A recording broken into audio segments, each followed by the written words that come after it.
जय श्री कृष्णा। राधे राधे। जैसा अन्न वैसा मन। एक बार बुद्ध के कुछ शिष्यों ने बुद्ध से पूछा, आप हमेशा प्रेम से भोजन करने को क्यों कहते हैं? आप भोजन संतुलित मात्रा में ही लेने को क्यों कहते हैं? यदि हम उस भोजन को प्रेम से न खाए तो क्या वह भोजन नहीं रह जाएगा? यदि हम बहुत अधिक भोजन कर लें तो क्या वह जहर का काम करेगा? बुद्ध ने कहा कि हम जैसा भोजन करते हैं हमारे विचार वैसे ही बन जाते हैं। यहाँ भोजन से बुद्ध का मतलब इन सभी चीजों से है जो भी हम लेते हैं, चाहे वह भोजन हो या जानकारी। यह दोनों ही चीजें हमारे जीवन को गहराई से प्रभावित करती हैं। बुद्ध अपने शिष्यों से कहते हैं, मैं तुम्हें एक छोटी सी कहानी सुनाता हूँ, इससे तुम्हें बेहतर ढंग से समझने में मदद मिलेगी। एक समय की बात है, एक साधु जंगल में अपनी कुटिया बनाकर रहता था। जो भी उनके पास अपनी समस्या लेकर जाता है वे तुरंत उसकी समस्या का समाधान कर देते हैं।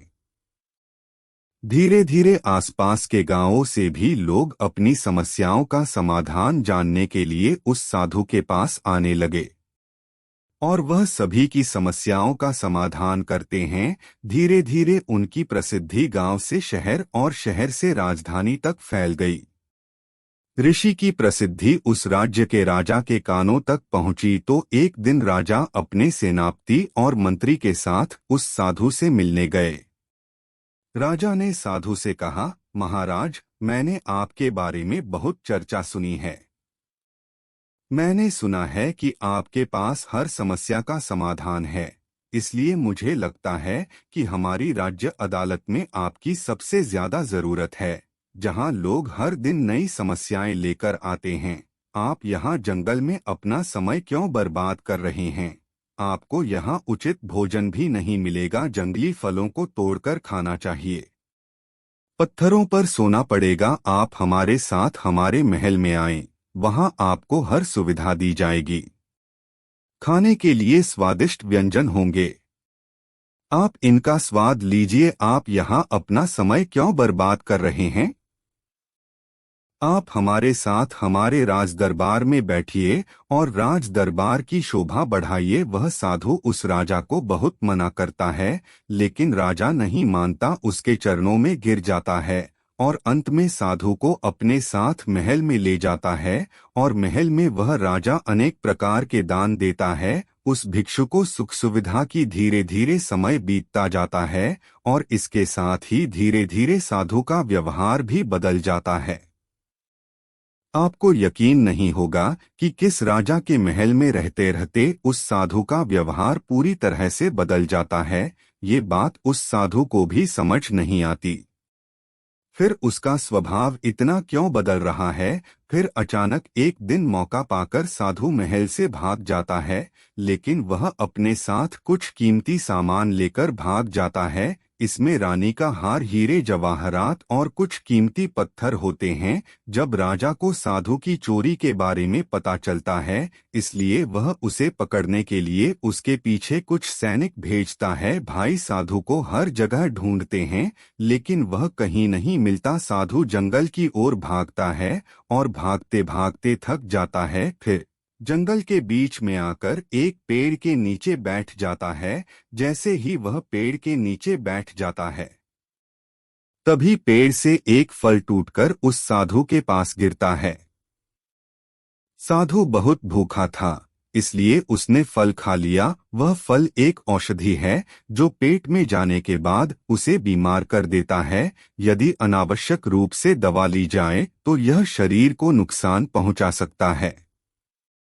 वह औषधि उस साधु को बहुत बीमार कर देती है। वह इतना बीमार हो जाता है कि उसकी मृत्यु होने वाली होती है और उसका शरीर लकड़ी की तरह सूख जाता है। अब उस साधु के मन में विचार आया कि मैं उस राजा का धन लेकर क्यों भाग रहा हूँ?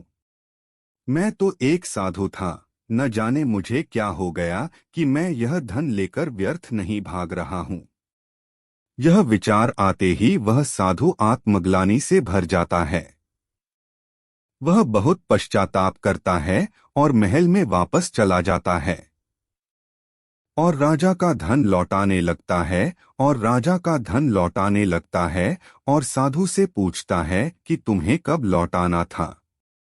तो फिर आप यह धन लेकर क्यों भाग गए। यह सुनकर साधु राजा से कहता है, क्षमा करें महाराज, लेकिन पिछले कुछ महीनों से मैंने आपका भोजन खाया, इसलिए मैंने बिल्कुल आपके जैसा ही सोचा। उस पेड़ को शुभकामनाएं जिसने मुझे वह औषधीय फल दिया, उसे खाने से मैं बीमार हो गया, और जो कुछ मैंने तुम्हारा खाया वह उस बीमारी में चला गया, और तब मुझे एहसास हुआ कि मैं कितना गलत कर रहा था। वह साधु राजा से कहता है कि तुम्हारे पास जो भी धन है वह तुमने मेहनत करके नहीं कमाया है, या तो तुमने इसे चुरा लिया या पुनः प्राप्त कर लिया, इसीलिए इस धन के उपयोग में मेरी बुद्धि भ्रष्ट हो गई थी। कथा समाप्त होने के बाद बुद्ध शिष्यों से कहते हैं, हम जो स्वीकार करते हैं वही हमारा भविष्य तय करता है। इसलिए मैं आपसे कहना चाहता हूँ कि किसी भी चीज को स्वीकार करने से पहले यह देख लें कि वह चीज क्या है।